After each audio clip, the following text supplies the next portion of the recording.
Vamos a saludar con nuestro segundo invitado, el coronel en servicio pasivo de la Fuerza Aérea Ecuatoriana, Roberto Marchán.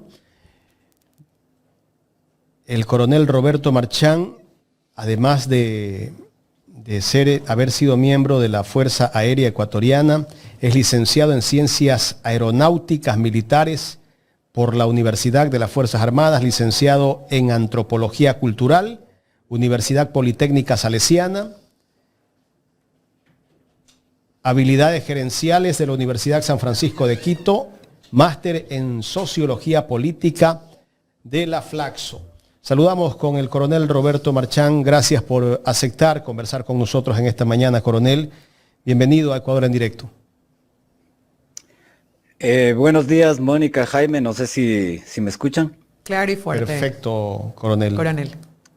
Muchas gracias. Primero agradecerles por la invitación y a ustedes y también a saludarles a todo su público. Coronel, yo creo que usted tiene ya una película bastante clara de lo que vivimos en este momento en este país.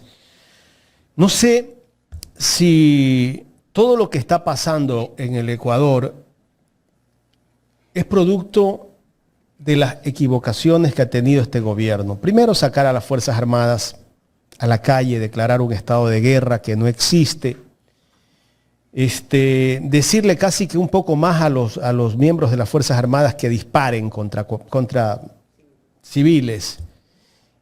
Y los miembros de las Fuerzas Armadas no están, pues, tal vez, no tienen la preparación para ir a detener a una persona como un policía que sí tiene la preparación para detener a las personas. ¿Qué lectura darle a todo esto, coronel Roberto Marchán? Bueno, Jaime, en principio yo quisiera primero expresar mi consternación y la solidaridad con las familias de los chicos, de los adolescentes y el niño desaparecidos que lastimosamente hasta el día de hoy están, no se sabe su suerte. Porque a mí me afecta de los dos lados. Primero, por ver esta situación que afecta a seres humanos, a padres de familia, y todos los que somos padres podemos intentar imaginarnos lo que deben estar sintiendo estas familias en este momento.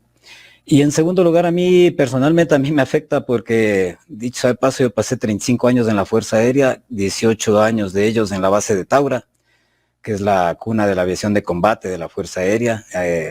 El 10 de febrero de 1995, desde esa base despegaron los 4 aviones que se vistieron de gloria en el CENEPA, derribando aviones del Perú en el último conflicto territorial que tenemos. Entonces, verle a la institución involucrada en esa forma y tal cual está la circunstancia es algo que a los que fuimos parte de ella y que conocimos otra institución nos duele mucho y nos duele profundamente. Ahora, contestando a su pregunta, Jaime, yo siempre he dicho desde el inicio de, creo que el mes de enero, febrero, que se dio esta declaración, entre comillas, de conflicto armado interno. Es un craso error que comete el gobierno, primero porque para mí es solamente tratar con una narrativa y con una estética de guerra, con la idea de que con eso se está dando golpes de efecto para que la ciudadanía apoye, obviamente una ciudadanía que se encontraba y se encuentra todavía agobiada por el auge delincuencial en el que estamos actualmente, que tiene otras causas de carácter estructural más que otra cosa. Y al crear esta dinámica de guerra, muchos advertimos de que sacar a las Fuerzas Armadas era un craso error porque las Fuerzas Armadas no están en lo absoluto capacitadas para enfrentar conflictos de carácter ciudadano. Al contrario de la policía, que debe toda su formación estar en función del trato con ciudadanos, las Fuerzas Armadas debe toda su formación a estar enfrentándose a un enemigo al cual debe vencer y destruir. A pesar de que hay, obviamente, dentro también de la guerra, de la dinámica de una guerra, también hay ciertas condicionantes y ciertas cosas que se deben mantener en función de los derechos, del mismo derecho legal de la guerra. Es una cosa completamente diferente. Entonces, visto desde esta perspectiva, yo le podría decir que esto es algo que se veía venir, que lo advertimos muchos, que iba a haber abusos, y estos abusos lastimosamente, como le digo, se han dado en unas circunstancias absolutamente terribles, creo que para todos los ciudadanos. Y bueno, y no solo es este caso, hay muchísimos casos que, bueno, no han tenido tal vez la trascendencia, pero en este momento vemos que muchos casos que han estado un poco desapercibidos están tomando fuerza. Y está bien, todos los casos yo creo que hay que tratarlos y prestarle la atención necesaria, tanto la justicia como el propio Estado. Hemos visto, coronel, las contradicciones que se han dado por parte del mismo ministro de Defensa. Primero salió a decir que quienes habían detenido a estos niños era una banda delincuencial. Después, cuando sale el video desde la asamblea de cómo detienen a los chicos, con las imágenes y las camionetas o los dos vehículos que se llevan a los chicos, la participación de 16 miembros de la Fuerza Aérea Ecuatoriana, pues ya él no le quedó más que decir que sí, efectivamente la patrulla detuvo a los chicos. Bueno, y ha sacado ya unas 4 versiones así, pero contradicciones tanto del ministro e incluso el propio presidente, que termina declarando los héroes. Yo no sé cómo declaran héroes o intentan declarar héroes a 4 niños que tienen 10 años, el otro tiene 11 y hay otros que tiene 15, me parece, los otros, uno tiene 12. 11. Bueno, en fin, esta situación a uno lo pone a hacer un análisis que dice, ¿qué es lo que está haciendo este gobierno? ¿A dónde nos quieren llevar? ¿Qué quieren ocultar? Caen en contradicciones, coronel. Absolutamente, Jaime. El manejo de este caso por parte de las autoridades del gobierno y las autoridades militares ha sido totalmente errático. Recordemos usted que hasta hace poco tiempo, recuerdo que, por ejemplo, en el gobierno de Rafael Correa, las Fuerzas Armadas hacían pronunciamientos individuales. Nunca, que yo recuerde al menos, se le vio al presidente de la República estar rodeado en algún tipo de escenario de militares, con esa estética de apoyo que las fuerzas militares, y más bien las fuerzas militares fueron contradictorias. A partir del gobierno de Lenín Moreno vemos un alineamiento. Recuerde usted que cuando se dieron los hechos de octubre del 2019, el presidente Moreno salía escoltado prácticamente por las más altas autoridades militares, es decir, dando una sensación y una estética de una total unión y alineamiento político de las Fuerzas Armadas hacia el gobierno. Lastimosamente yo creo que algo así está pasando y al estar en ese alineamiento, obviamente el gobierno se ve obligado a tratar de desviar la atención y a tratar de alcanzar su objetivo de que la gente, de que las personas no lleguen a conocer los hechos absolutamente, y es por eso que este camino errático que probablemente se les ha ido de las manos. Ahora, lo que yo quisiera llamar la atención, Jaime, aprovechando esta oportunidad, es que esto nos demuestra también que hay muchos conflictos y problemas de carácter interno en la institución militar y que deben ser abordados por la sociedad. Lastimosamente, la sociedad ecuatoriana ha sido una sociedad que históricamente, a través del tiempo, les ha visto al ámbito militar como un ámbito aparte, en cierta medida, con cierto nivel de autonomía para hacer y deshacer dentro de ciertos ámbitos. Y eso fue relativamente cierto mientras duró el conflicto territorial con el Perú. De alguna manera se mantenía esa distancia entre la política, la sociedad y las Fuerzas Armadas. Pero a partir del año 98, en que se cerró el conflicto territorial con el Perú, yo creo que las Fuerzas Armadas entraron también en un serio conflicto de identidad, de saber para qué sirven y para qué están. Y el gobierno en sí mismo y de la sociedad en general también ha entrado en ese conflicto. Y las Fuerzas Armadas hoy por hoy, de alguna manera, tratan de justificar su existencia, su permanencia, no con lo que deberían hacer, que es el control del territorio, el control de la soberanía, que es para lo que sirven los ejércitos en todo el mundo, sino para realizar tareas que van desde ahora control de cárceles, pasando por controles aduaneros y ahora involucrados en un supuesto conflicto armado interno que como usted bien decía, Jaime, es inexistente. Entonces, yo creo que también esto debe servir para que la sociedad en su conjunto y también el ámbito político mire hacia adentro de las Fuerzas Armadas. Las Fuerzas Armadas necesitan y requieren dentro de una sociedad democrática tener una fuerte supervisión de carácter político y de carácter social, porque las Fuerzas Armadas no están al servicio de sí mismas ni al servicio de sus miembros. Las Fuerzas Armadas, tanto como también la policía, están al servicio de la ciudadanía, de todos los ciudadanos y del Estado en general. Esta institución, y al igual que la Policía Nacional, coronel, responden a un sistema jerarquizado. La Constitución dice que son obedientes y no deliberantes. Pero mis fuentes me han dicho que desde que ha asumido, desde el 29 de noviembre del año 2023, que asumió el Comando Conjunto de las Fuerzas Armadas, el almirante Vela, se ha perdido un poco el sentido de conjuntez que rige a las Fuerzas Armadas en general. Y esto básicamente, porque usted me corregirá y ojalá lo podamos explicar aquí con manzanitas y peras, como siempre digo yo, esto que en su momento respondía a un comando operacional, de que un comandante supervisaba las tareas de la Fuerza Aérea, de la Fuerza Terrestre y de la Fuerza Naval, fue eliminado por parte del actual almirante Vela, y entonces hoy en día lo que en su momento fue un ente jerarquizado que debía controlar, por ejemplo en Guayas, lo que hacían las tres fuerzas, producto de estas disposiciones del almirante Vela, que dicho sea de paso es de la Marina, se ha roto ese sistema de conjuntez y cada fuerza hace lo que quiere prácticamente, sin supervisión del comandante. Y entonces, por ejemplo, la Fuerza Aérea puede hacer, y tal cual lo hemos visto, ¿no? Es que hicimos un informe, pero ¿y quién por encima de ellos sabía de ese informe? ¿Quién regula? ¿Quién está controlando realmente que las tareas de las tres fuerzas que hoy se encuentran en la calle, producto de esta declaratoria del conflicto interno armado, desde el decreto 111, realmente esté bajo la supervisión directa de alguien que sea capaz de establecer que no se cometan excesos, que no se cometan abusos como los que se han venido denunciando y que aún existiendo pruebas de ello, se niegan a reconocer dentro de las filas de las Fuerzas Armadas? Mónica, usted me hace una pregunta que es muy difícil de contestar porque habría que tomarse bastante tiempo. Sin embargo, voy a tratar de ser lo más explicativo posible. Mira, la institución militar tiene una estructura piramidal jerarquizada, absolutamente jerarquizada.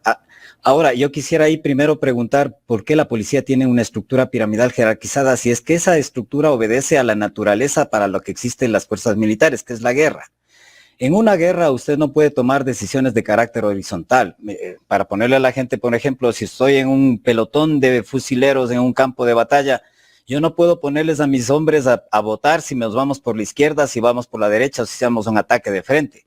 Alguien toma la decisión, que es el comandante, y toma la decisión en función, se supone, de su conocimiento, su experiencia, su experticia, y es el que asume esa responsabilidad, y los demás le siguen en esa responsabilidad. Esa es una estructura jerarquizada, pero obedece a la naturaleza de la guerra. Es por eso que las Fuerzas Armadas tienen esa estructura en todas partes del mundo. La primera pregunta que yo me haría es ¿por qué nuestra Policía Nacional tiene una estructura jerarquizada muy similar a la de las Fuerzas Armadas? Si ella no está en ninguna guerra, ella está tratando con ciudadanos. Primera pregunta que debería quedar en el debate. ¿Por qué nuestra Policía Nacional mantiene todavía una estructura que le fue dado en los años 30 por el general Enríquez Gallo, que era un general del ejército cuando la formó o cuando la creó, la institucionalizó? Ahora bien, dentro de esta dinámica, en algún momento las Fuerzas Armadas trabajaban de manera separada, con el concepto de que había tres ámbitos de combate, de guerra: el ámbito aéreo, el ámbito terrestre y el ámbito naval, y cada uno dentro de su propio teatro de operaciones. Así se llegó hasta el año 95, en el cual de alguna manera cada una de las fuerzas hacía su parte, pero sin una interacción entre todas. A partir de ese momento se creó el Comando Conjunto de las Fuerzas Armadas con la idea de que haya una interrelación de carácter operativo entre las tres instituciones, de carácter operativo, pero no de carácter administrativo. El problema que se tiene ahora, y bajo esa lógica se creó también comandos operacionales en todo el territorio nacional, 5 comandos operacionales con responsabilidades específicas y con miembros componentes de las 3 ramas de las Fuerzas Armadas. Pero ya no existe. Es decir, no, por eso mismo, a eso voy. Entonces, bajo esa idea de ese tipo de conjuntez y de trabajo coordinado, se creó estos comandos operativos. Ahora, este año entiendo yo que el almirante Vela cambió esa concepción, pero esto también nos llama la atención sobre un problema. El Comando Conjunto se creó con el objetivo de ser un coordinador de carácter operativo, no un coordinador de carácter administrativo.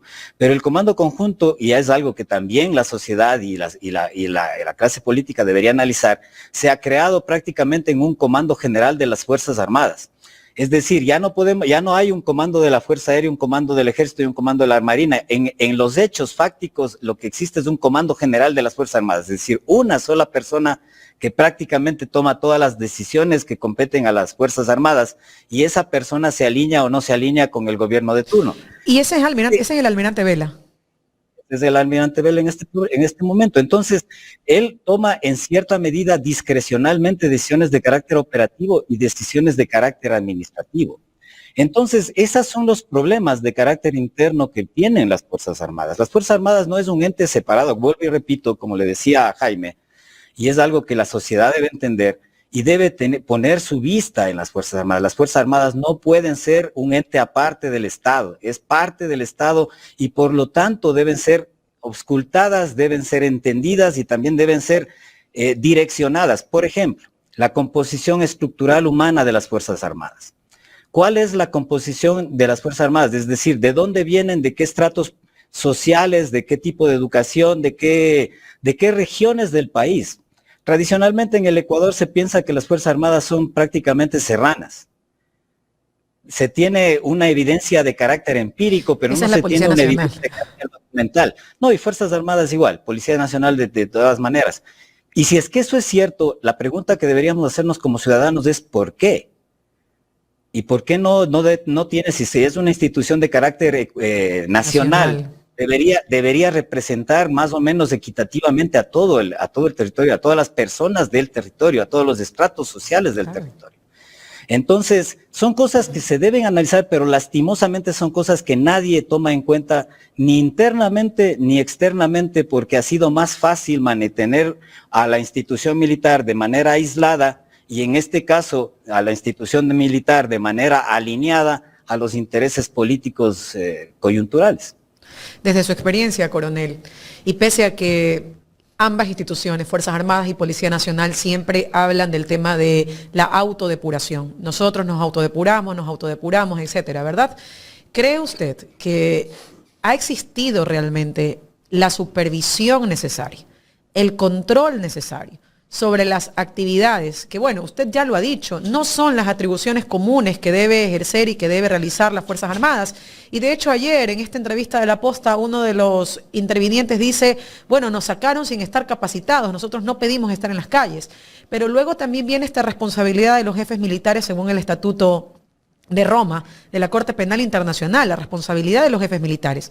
Desde su experiencia, ¿cree usted que realmente hoy en día pudiéramos hablar de de tropas adecuadamente supervisadas, de jefes realmente supervisados por parte de quien ostenta hoy en día el control nacional de las Fuerzas Armadas, que vendría a ser el almirante Vela?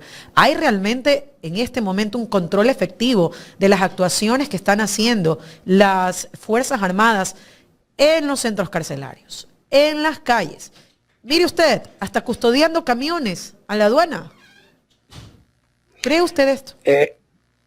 Mónica, yo creo que si nos basamos solamente en los hechos fácticos de lo que se está conociendo, es obvio que si es que hay los controles, estos controles han fallado, que si es que hay las reglamentaciones, estas reglamentaciones han fallado. Es decir, mire, Mónica, lo que se conoce ahora son versiones. ¿Ya? Hasta ahora no hay hechos comprobables, ciertos, se conocen versiones. Lastimosamente la versión más terrible es la que va cada vez posicionándose más por los hechos que se van comprobando.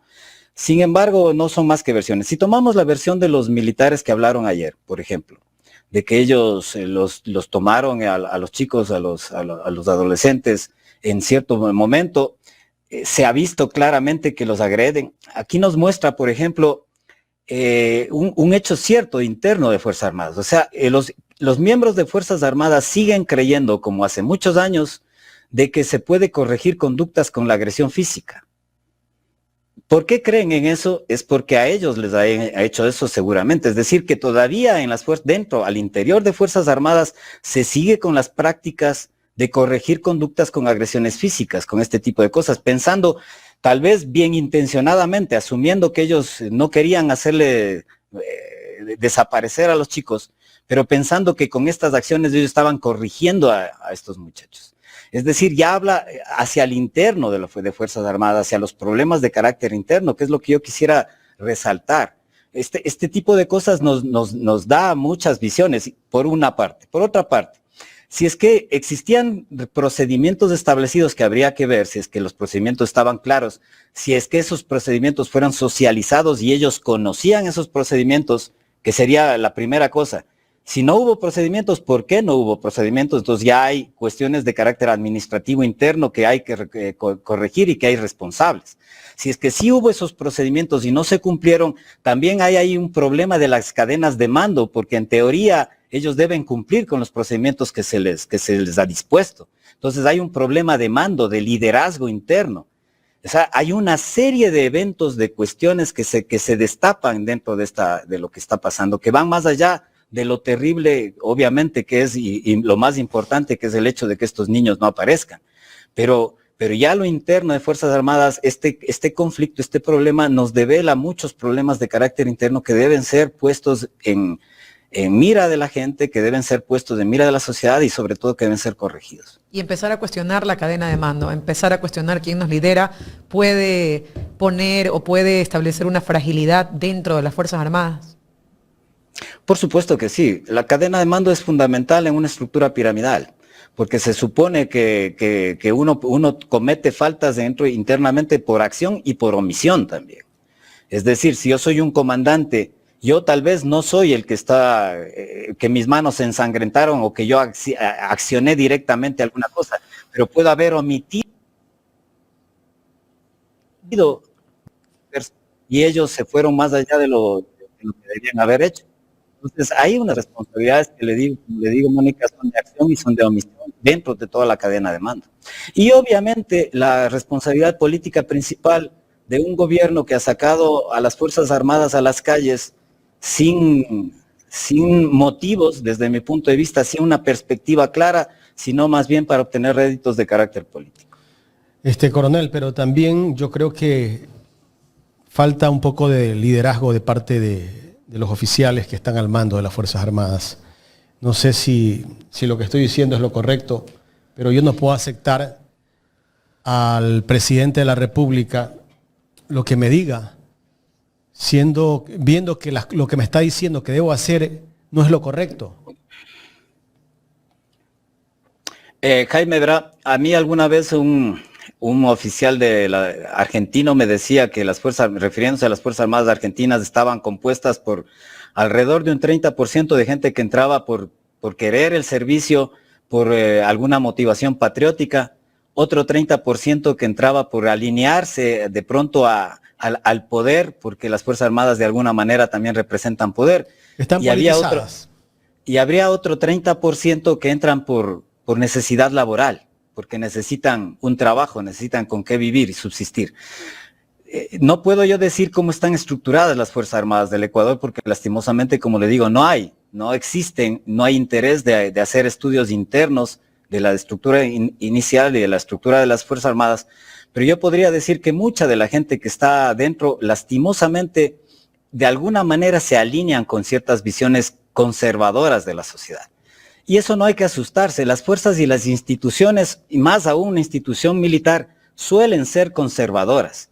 En general, las instituciones son conservadoras y son corporativas, que lo que se conoce ese corporativismo que se malinterpreta en determinados momentos también con esa idea de que se socapan las arbitrariedades y todo lo demás. Pero esa es la naturaleza de estas instituciones. Entonces, cuando uno trabaja desde afuera, cuando uno quiere normarlas y quiere direccionar un real funcionamiento, debe entender, por ejemplo, el ministro de Defensa, yo quisiera saber si él entiende estas características de las Fuerzas Armadas y pretende hacia dónde llevarla, aunque yo creo que estará feliz con un alineamiento conservador, pero esa es la realidad institucional. Ahora, para poderlas guiar hay que entender a las Fuerzas Armadas. Y a lo que yo voy, Jaime y Mónica, es que este tipo de cosas deberían llamarnos la atención tanto al ámbito civil, al ámbito político, de la necesidad de entender a la institución y de saber cómo controlar esa institución. Porque es la institución que tiene el monopolio de la violencia del Estado. Uh-huh. Hay una particularidad que sí sería bueno también consultarle, coronel. El almirante Vela, el que ha salido públicamente a establecer esta narrativa de que no somos nosotros, fue el crimen organizado. Es el mismo almirante que hace un mes prácticamente, junto a Giancarlo Lofredo, el ministro de Defensa, salió a indicar que a Verónica Abad le había sido retirada la custodia el acompañamiento militar porque ella ya no era la vicepresidenta y que la vicepresidenta era Zahira Moya. Para luego ser el mismo almirante que en comandancia de las Fuerzas Armadas y el día que se gana la acción de protección es quien, entiende esta panelista, también impiden las Fuerzas Armadas el ingreso a la vicepresidenta, ahora sí en funciones, Verónica Abad, a la casa, al edificio de la vicepresidencia, y que en cámaras de forma pública se ve que los militares dentro del edificio de la vicepresidencia hacen caso omiso, dejan hablando a Verónica Abad por fuera de la puerta. ¿Y cuál es esta posición? Porque hasta cierto punto usted nos ha dicho, es una institución jerarquizada, no debe ser politizada. Pero estamos viendo la actitud de un almirante, del jefe del Comando Conjunto de las Fuerzas Armadas, al servicio y bajo las órdenes irrestrictas del presidente de la República, sin observar que su principal función, de acuerdo a la Constitución de la República, es observar la Constitución y la ley, y que no puede él mañana sacar como pretexto, es que estoy cumpliendo órdenes, porque mañana entonces se comete aquí un golpe de Estado, mañana nos convertimos en dictadura y él va a estar calladito. Y quien tiene las armas tiene el poder, pues, coronel. Así es, Mónica. Si usted le va y le pregunta seguramente al almirante Vela o a cualquier miembro de la cúpula de las Fuerzas Armadas si es que tiene un alineamiento político con el gobierno, le va a negar absolutamente. Pero otra cosa es lo que se ve en los hechos y en la retórica, y lo que se ve también en la estética. Como yo le decía, a partir del gobierno de Lenín Moreno, incluso en la estética se ve un alineamiento institucional a las políticas del Estado, del gobierno, no del Estado. Cuando el alineamiento institucional debe ser al beneficio del país, del Estado, al mantenimiento de la soberanía, al mantenimiento de la integridad territorial, a cuidar las fronteras, etcétera, que son las tareas fundamentales, desde el control del espacio, las tareas fundamentales de las Fuerzas Armadas. Si es que usted sale todo el tiempo y hace esas expresiones como usted las indica del almirante Vela, obviamente está dando la imagen de un total alineamiento hacia un ámbito político, que es lo que no debería ser y debería ser muy cuestionado, porque él no tiene por qué estar haciendo eso. Pero lastimosamente eso es lo que vemos, como le digo, no solo en este gobierno, sino yo creo que desde el gobierno de Lenín Moreno. Correcto. Coronel, ya en la recta final de esta entrevista, ¿cuál era el procedimiento que tenían que dar una vez que detienen a los 4 niños de las Malvinas, los miembros de la Fuerza Aérea Ecuatoriana? Jaime, yo le mentiría si es que yo sé exactamente el procedimiento. Yo asumo que deben existir procedimientos, porque dentro del ámbito militar las cosas se hacen siempre en función de procedimientos, en órdenes de operaciones. Cuando usted va a hacer algún tipo de acto, se emite una orden de operaciones donde se establece qué es lo que va a hacer, por qué va a hacer y cuáles son las medidas que debe tomar, incluso las medidas de seguridad, etcétera, que debe haber. Entonces, asumo yo que deben haber existido las órdenes de operaciones, asumo yo que deben haber existido las formas de comportamiento de lo que deben hacer. Y eso es lo que se debe investigar tanto externamente como internamente. O sea, qué es lo que falló, y lo que podemos ver desde fuera, que fallaron muchas cosas. No solamente el hecho de que hayan ido y que estemos en estas circunstancias de que estén desaparecidos de estos chicos, estos adolescentes, sino el hecho mismo de que la institución realizaron aparentemente procedimientos totalmente errados, tanto en el ámbito de la detención que hacían por ahí, en ese sector, por ejemplo, cuando no era su labor, cuál fue el motivo, quién emitió la orden de operaciones para que vayan escoltando a camiones, dicen ahora, en el momento del regreso, qué disposiciones tenían, porque ellos pararon para supuestamente evitar un atraco, por qué los detuvieron, por qué les trasladaron hasta el rumbo a la base de Taura. O sea, hay muchas cosas que si es que hubieron procedimientos no se cumplieron, o si no, finalmente ni siquiera hay procedimientos.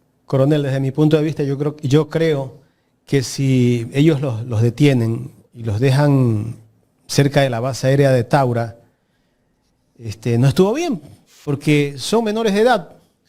Coronel, en la audiencia, el abogado que representa al Ministerio de Defensa y el abogado que representaba a las Fuerzas Armadas señalaron que no hubo orden de operaciones, que no fue un operativo ni autorizado ni comunicado.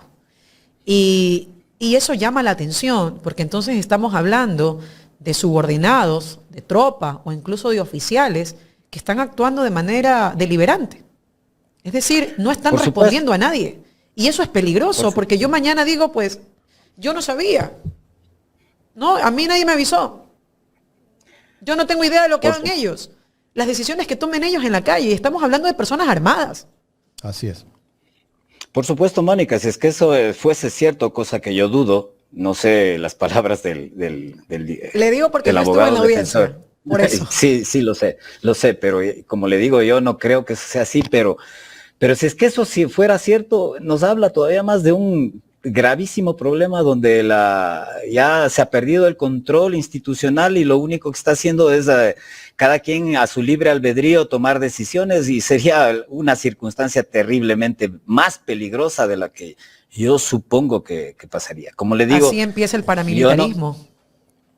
Por supuesto, así empieza la violencia indiscriminada del Estado, ¿no? Entonces, cuando se dan disposiciones laxas, cuando se dice simplemente salga y vea si es que hay algo, actúe, pero actúe de qué manera, con qué reglas, con qué cosas. O sea, es muy diferente si es que yo voy y les digo, yo le doy una disposición a Jaime y le digo, ¿sabe qué? Usted va a actuar. Simplemente salga y si ve algo, actúe y actúe a su discreción, claro. O le digo, sabe, usted va a salir con estos medios, ante estas circunstancias usted tiene que actuar de tal forma, y le doy un entrenamiento apropiado para que usted pueda actuar de esa manera, porque como le decía, los militares no están entrenados, no están capacitados normalmente para este tipo de acciones. Así es, coronel, y ver pues también que tienen a un presidente que tiene una campaña donde sale diciendo hemos abatido a 100 terroristas. O sea, no sé quién los determinó que son terroristas, pero bueno, eso es como un logro para él, ¿no? Y él incentiva a que cualquier persona que está en una actitud sospechosa le den de baja, pues. Por supuesto, Jaime, eso es terriblemente irresponsable, por decirlo menos, de parte de un gobierno. Y recuerde usted que lastimosamente en el mundo, ya no aquí solamente en el Ecuador, sino en el mundo en general, el uso del término terrorista sustantivizado para una persona, es decir, usted es terrorista, simplemente por el hecho de no pensar igual que el otro, es casi ya se ha convertido en una patente de corso para eliminarlo, y eso es terriblemente grave para una sociedad.